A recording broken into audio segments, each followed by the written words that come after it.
Halo semuanya, kami dari kelompok 2 akan mereview artikel penelitian yang berjudul Rekayasa Sifat Struktural dan Optik Lapisan Tipis TiO2 atau Titanium Dioksida, studi perbandingan titanium dioksida murni, terdoping nitrogen dan terdoping besi menggunakan metode sol gel spin coating.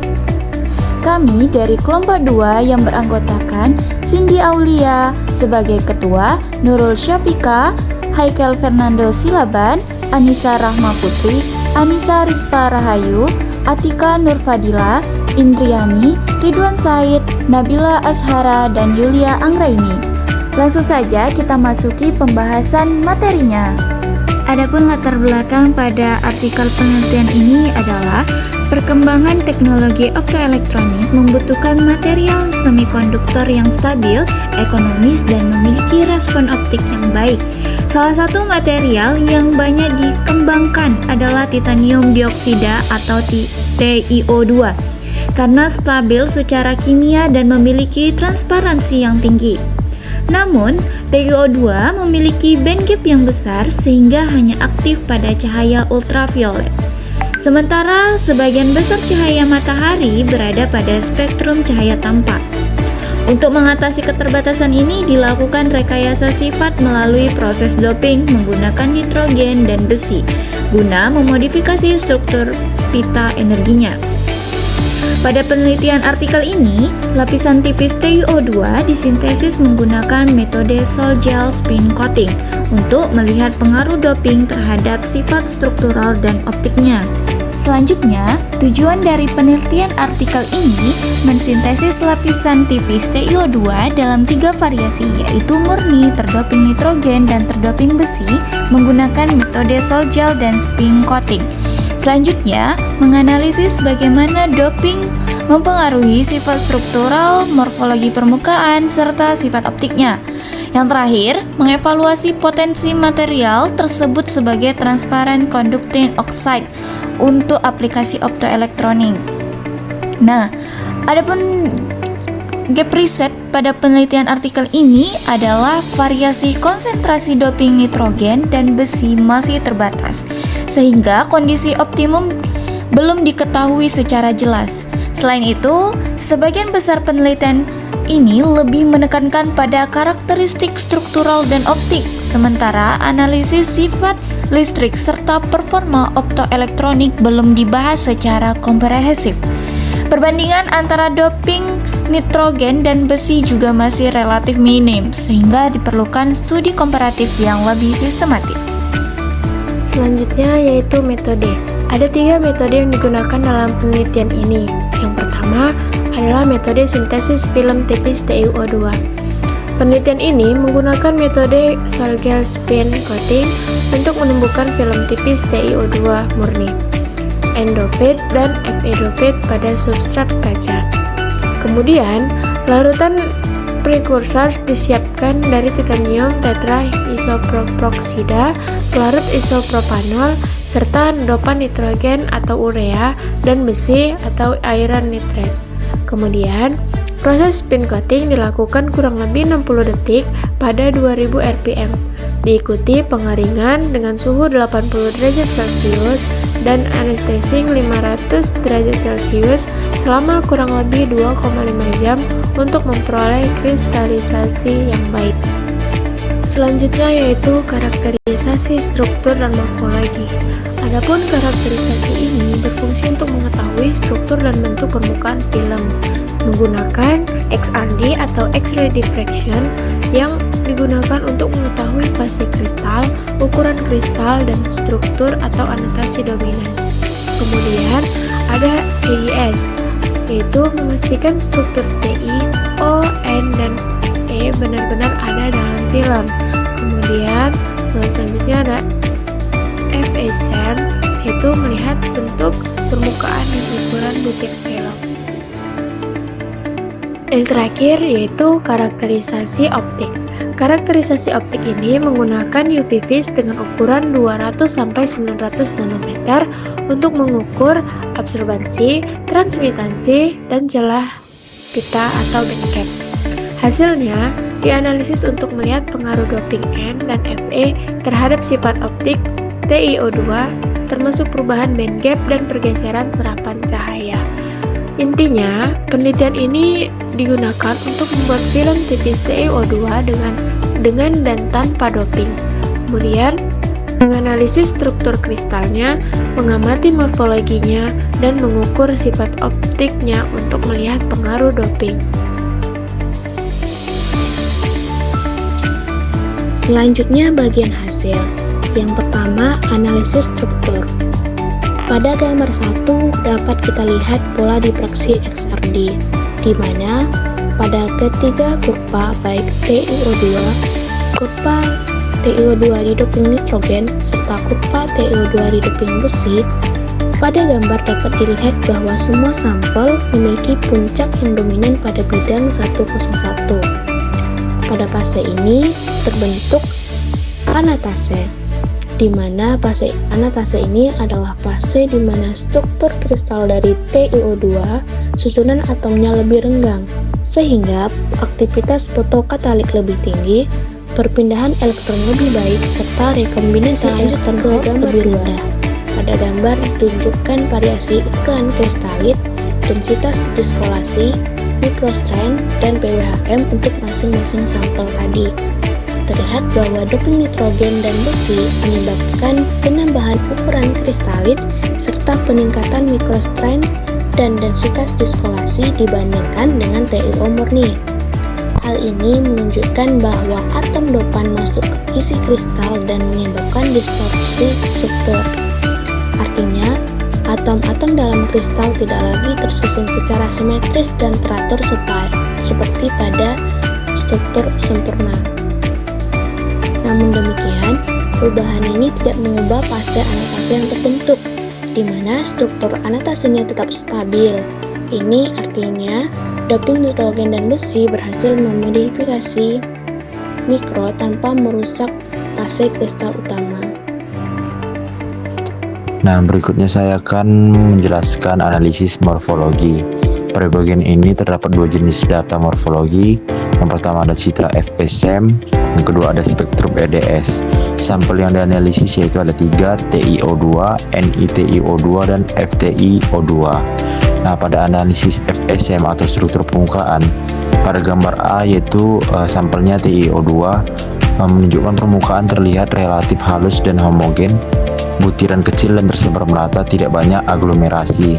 Artinya itu nukleasinya partikel terjadi merata. Pertumbuhan kristal cukup terkontrol. Struktur ini biasanya menghasilkan hamburan cahaya yang lebih kecil.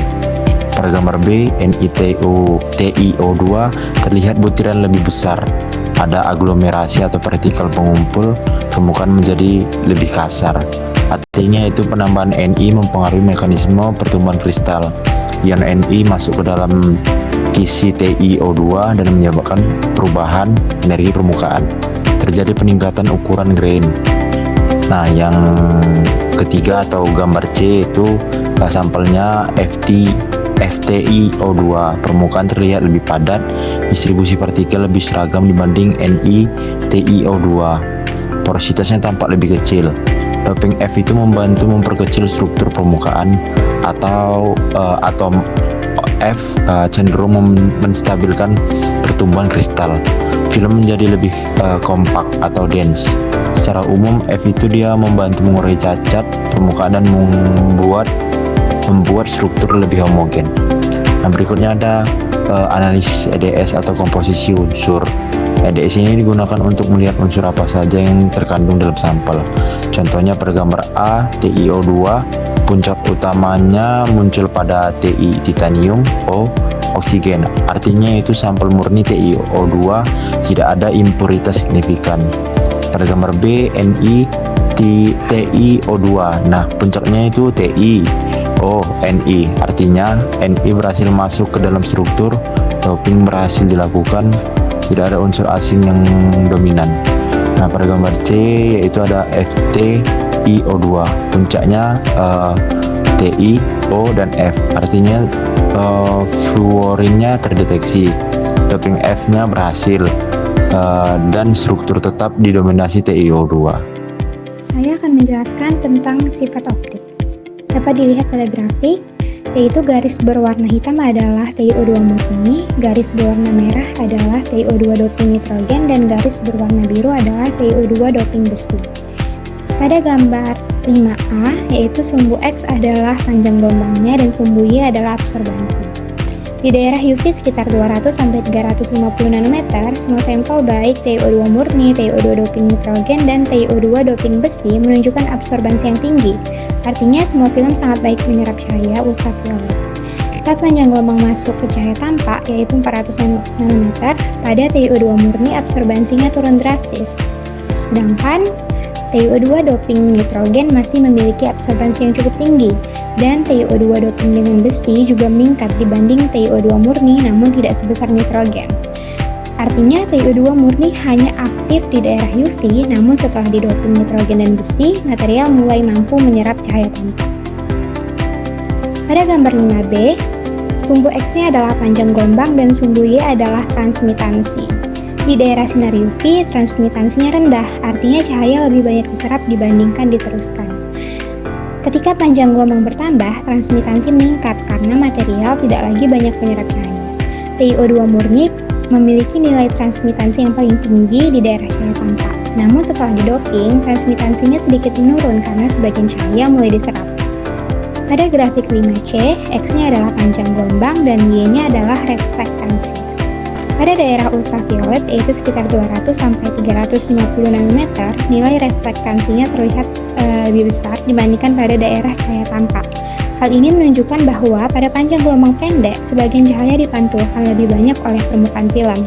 Kemudian, ketika panjang gelombang meningkat dan memasuki daerah cahaya tampak, yaitu di sekitar 400 nanometer, nilai reflektansinya menurun. Artinya pada cahaya tampak lebih sedikit cahaya yang dipantulkan. Jika dibandingkan antar sampel, nanopartikel TiO2 doping nitrogen menunjukkan nilai reflektansi yang sedikit lebih tinggi dibandingkan TiO2 murni dan TiO2 doping besi. Hal ini menunjukkan bahwa doping nitrogen tidak hanya memengaruhi penyerapan cahaya, tetapi juga memengaruhi sifat optik permukaan seperti indeks bias. Baiklah, saya Nabila Sahara akan menjelaskan hasil dari sifat optik berikutnya, yaitu pada energi celah pita optik, yaitu pada gambar 6. Gambar ini menunjukkan grafik hubungan antara energi foton dengan alpha h nu pangkat n untuk menentukan band gap secara langsung dan tidak langsung dari TiO2 murni, TiO2 terdoping N, dan TiO2 terdoping F. Gambar A merupakan band gap secara langsung, dan gambar B merupakan band gap tidak langsung. Hasil utama dari grafik ini adalah doping menyebabkan penurunan band gap, terutama yang terdoping nitrogen, karena penurunannya lebih besar, sehingga film doped lebih mudah menyerap cahaya tampak. Keterbatasan dan pengembangan ke depan. Keterbatasan penelitian. Yang pertama, hanya menggunakan satu konsentrasi dopan sebesar 3%, sehingga belum diketahui kondisi optimum. Yang kedua, tidak dilakukan pengujian sifat listrik. Yang ketiga, belum ada uji performa pada perangkat nyata, seperti sel surya atau sensor. Yang terakhir, hanya mengkaji monodoping N dan Fe terpisah. Selanjutnya, pengembangan penelitian ke depan. Yang pertama, hanya mempelajari variasi konsentrasi dopan untuk menemukan kondisi terbaik. Yang kedua, mengembangkan pseudodoping NFE untuk efek sinergis. Yang ketiga, menguji sifat listrik dan performa optoelektronik secara komprehensif. Yang terakhir, mengaplikasikan material pada perangkat nyata untuk evaluasi kinerja praktis. Kesimpulan. Yang pertama, lapisan tipis TiO2 murni serta terdoping N dan Fe berhasil disintesis menggunakan metode Sol-Gel spin coating dengan kualitas kristal yang baik. Yang kedua, seluruh film menunjukkan struktur anotasi dengan orientasi dominan bidang 101, menandakan pertumbuhan kristal yang terarah. Yang ketiga, doping N dan Fe memengaruhi sifat mikrostruktural dan morfologi permukaan, termasuk ukuran kristalit dan kekerasan film. Yang keempat, doping menyebabkan pergeseran serapan ke arah cahaya tampak, dengan nitrogen memberikan penurunan band gap paling signifikan. Yang terakhir, hasil penelitian menunjukkan bahwa TiO2 terdoping berpotensi dikembangkan sebagai material optoelektronik dan transparent conducting oxide.